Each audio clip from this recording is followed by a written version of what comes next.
I asked you guys to send me your latest FPL drafts, and in this video I'll be reviewing 5 of them, starting off with Thibaut Geisling. So Thibaut's lined up with a 3-5-2 with rotating 4.5 million keepers in Pickford and Flecken. The back 3 includes Estepinian, Shaw and Gabriel, which is the standard back 3 you'll see most FPL managers opt for, especially the ones who are going without Trent. There's a fair amount of money spent on the bench, with Ben Chilwell at 5.5 million and Mings at 4.5 million. I can see he's included Chilwell there to come off the bench in game week 2 or 3, once Chelsea's fixtures start to improve. The 5-man midfield of Saka, Mitoma, Fernandes, Mbemo and Rashford is probably the most template 5 you'll see in FPL teams across social media. There's plenty of quality there, and it covers United and Arsenal's attack, which is something I like to see given how good both teams' fixtures are to start the season with. The 6.5 million mids are probably my 2 favourites. Both are wingers in teams that are fairly attack-minded, and both should be guaranteed minutes at the start of the season. Finally, the forward 2 of Haaland and Jesus are again the 2 most popular picks, with a dud 4.5 million striker on the bench. There's not too much to say on that call. Jesus at 8 million allows a lot of flexibility, especially if you wanted to move to another striker in that price bracket who starts off the season well. All round, I think this is a very solid and template draft, and I'm going to give it an 8.5 out of 10. For me, there's a lot of value spread out amongst the starting 11 and the bench, and I'm just not sure that's how I'd approach the game, as you'll always be gathering points on the bench. If you were to downgrade Mings to a 4 mil defender and Flecken or Pickford to a 4 mil keeper, you'd free up 1 million, which could allow you an upgrade of Mbemo to Maddison, for example, or even just allow you to bank that million. Also, if you're set on going for a Villa defender, I would personally look at either Pau Torres or Matty Cash, as I'd say they've both got a much higher chance of starting over Mings. All round, a great draft though, and thanks for sharing it with us. The next manager to send in their draft is fpl.team, who also makes FPL content on YouTube, so if you haven't already done so, please go over and show his channel some love by subscribing. So fpl.team has an interesting team here, and he's gone for a 3-4-3, which doesn't seem to be a popular choice amongst FPL managers. However, I can see the reason why FPL decided to do this is to accommodate Salah in the midfield. He's gone for Ramsdale in goal with a backup 4 million keeper. Using up an Arsenal spot in goal has allowed him to go a slightly different route in defence, choosing Stones, Chilwell and Estepinian, with Tarkowski and Bell on the bench. I think both Chilwell and Estepinian are excellent choices. I'm not 100% sure on Stones, and maybe I'd favour Luke Shaw, but if you're convinced City will defend well in the opening game weeks of the season, then Stones is probably the pick to go for from their back line. The midfield 4 includes Salah, Mitoma, Mbemo and Saka. At first glance, I thought this midfield looked a little bit light, as it was missing Man United assets and a second Arsenal attacker, but Mitoma and Mbemo are both looking like great budget options to accommodate Salah, who's obviously a world-class player and a great differential to start the season with. And there's also the option to captain him in game week 2. I think we all expect Salah to have another 200 plus point season. There's just the question for me of whether his price forces you to leave out too many mid-price options who could potentially score close to his points total. The forward 3 is also far from the template. Haaland's there alongside Nkunku and Calvert-Lewin. I love the Haaland and Nkunku picks. I'm not too keen on Calvert-Lewin though, mainly due to his terrible injury record, and I just don't back Everton to do well offensively. In my opinion, a better option is Yohan Wissa, who's looked great in pre-season and looks to be Tony's replacement up front for Brentford. Perhaps if you were to go that way, it may also tempt you to go for Eze or someone else in place of Mbemo.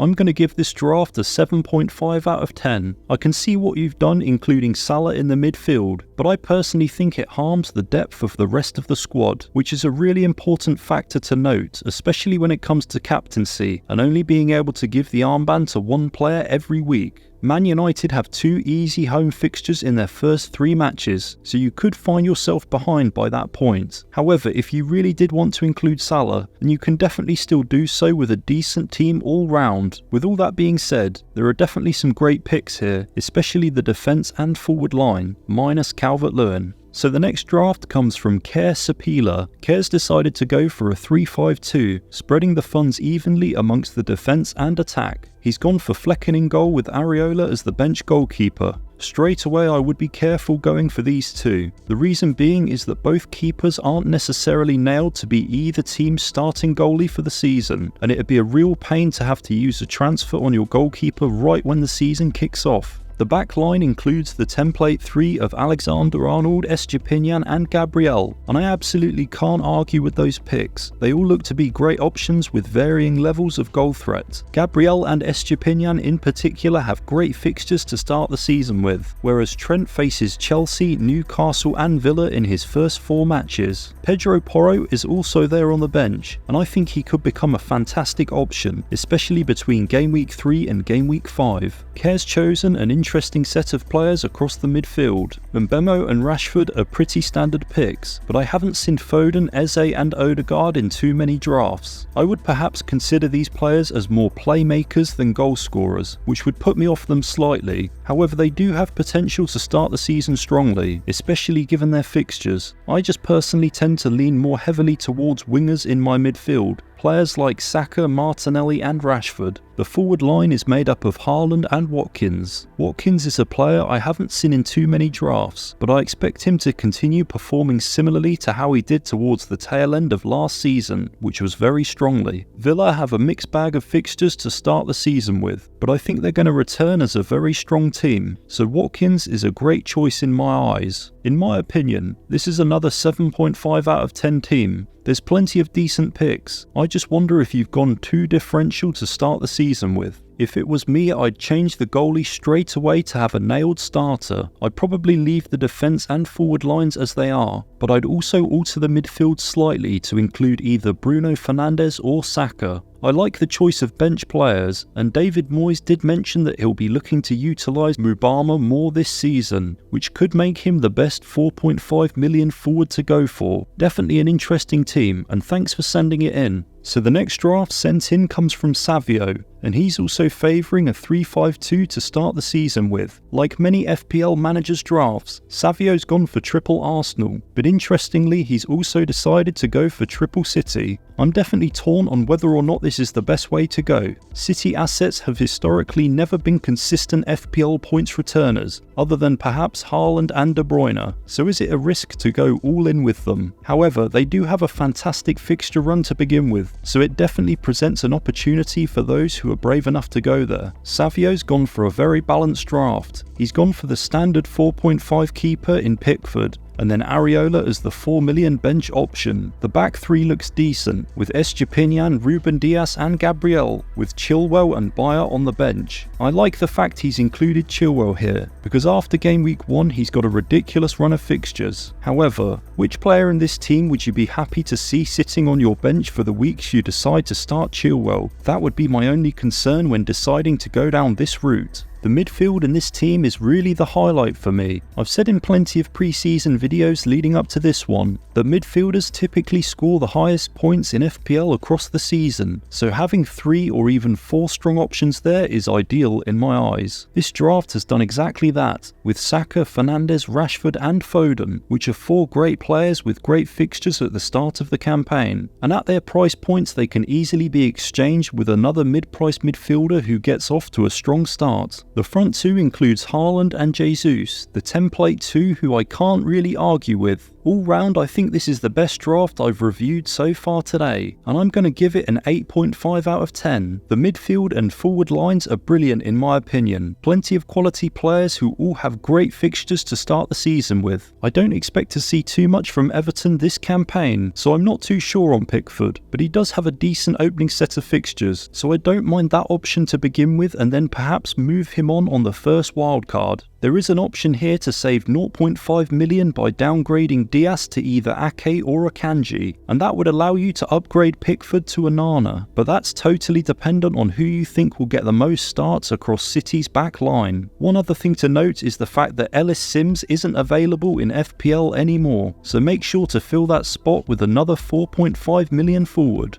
And the final draft I'll be reviewing today is from Lydia G. So Lydia's gone for a 3-5-2 formation with Kepa, Arrizabalaga and Areola as her keepers. I haven't seen Kepa in too many people's drafts, but I did consider him myself at one point. You would expect Maurizio Pochettino to massively improve Chelsea from last season, and their opening fixture run is great, so I honestly think Kepa's a decent pick. The only thing to be wary of is the fact that Chelsea are eyeing up another goalkeeper, so that's just something to take into account. The back three includes Estepinian, Gabriel and Luke Shaw, which are the three most common defenders I've come across in drafts that have decided to go without Trent. What more can I say other than three really solid picks, who I expect to pick up plenty of clean sheets in the opening month of the campaign, along with the odd attacking return. There's two 4.5 million defenders on the bench in Mings and Botman, who have both got a difficult run of games to begin with. She's gone for a midfield 5 with plenty of quality, which I personally think is a great move to start the season with. Funnily enough, this is the exact same 5 players I've got in my own draft at the moment. Double Man United and Arsenal attack puts you in a very strong position, and I personally think it really sets you up well to target some great fixtures. In their first 3 games, United are at home to Wolves and Forest, and Arsenal have 2 home matches versus Forest and Fulham. Lydia's decided on an interesting forward line, Haaland and Wissa with Calvert-Lewin on the bench. Straight off the bat, I think Wissa is a great option at 6 million, but I'm not keen at all on Calvert-Lewin as a pick. He's too injury prone, and I just don't see the benefit of going for him if you were to structure your team in this way. All in all though, I really do like this team, but I think too much money has been spent on the bench, so I'm going to give it an 8 out of 10. I personally think changes that would work wonders for this team would be to downgrade Calvert-Lewin to a 4.5 million forward, and also downgrade either Botman or Mings to a 4 million defender, either Bell, Baldock or Bayer. The 2 million made from those transfers would allow you to strengthen your starting 11. My first thought would be to bring in Watkins in place of Wissa, as I expect Aston Villa to be a really strong team this season. Having a forward priced at 8 million also allows you to move sideways if another similar priced option were to emerge. So I really appreciate all of you who sent in your drafts, and I hope this video offered you some benefit. Make sure to check out all the other FPL content I've put together on my channel during pre-season. As always, take care, and I'll see you again very soon in another video.